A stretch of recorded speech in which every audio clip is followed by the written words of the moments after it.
Na escuridão profunda da floresta amazônica, a lenda de Matinta Perera era contada em sussurros ao redor das fogueiras. Dizem que ela surge nas noites mais escuras, quando a lua se esconde atrás das nuvens, com seu assobio aterrorizante que gelava a espinha de qualquer um que ousasse ouvir. Numa pequena vila, João, um jovem curioso e destemido, ouviu histórias sobre a temida bruxa desde criança, mas nunca acreditou nelas. Determinado a provar que tudo não passava de superstição, ele decidiu passar uma noite sozinho na floresta, desafiando o que considerava meras histórias de velhas.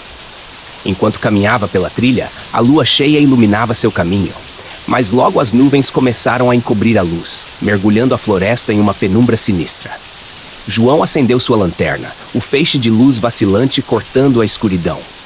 O silêncio era quebrado apenas pelo som de seus passos nas folhas secas. Então, de repente, ele ouviu um assobio longo e agudo, vindo de algum lugar próximo. Seu coração disparou, mas ele forçou-se a continuar, dizendo a si mesmo que era apenas o vento. O assobio soou novamente, mais alto e mais próximo desta vez, fazendo os pelos de sua nuca se arrepiarem.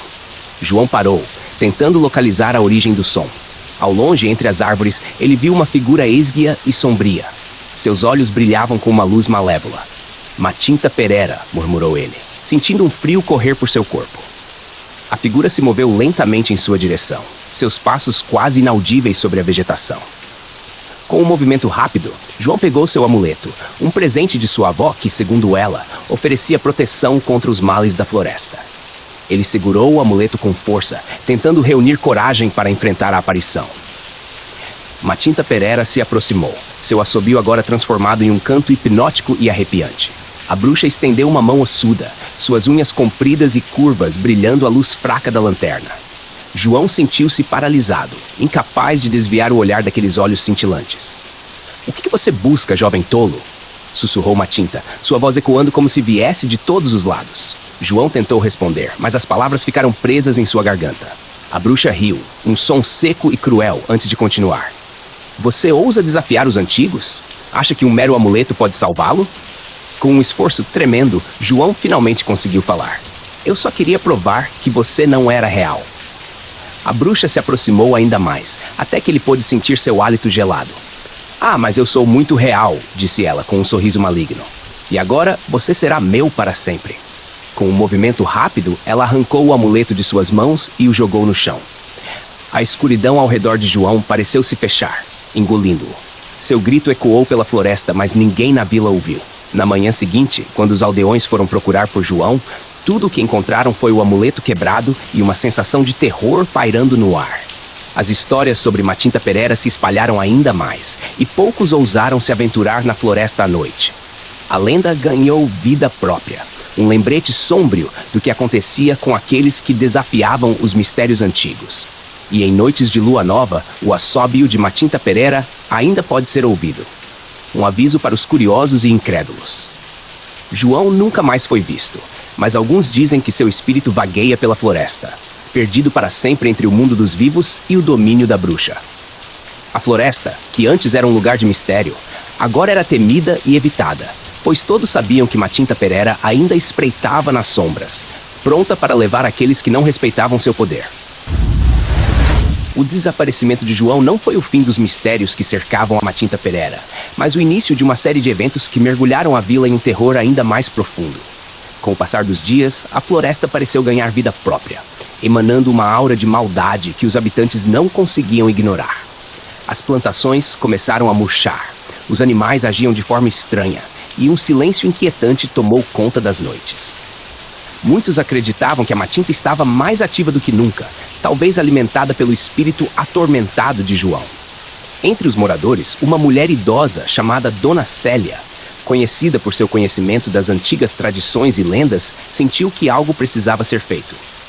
Ela sabia que a Matinta Perera era uma entidade vingativa, mas também acreditava que existia uma maneira de aplacar sua ira.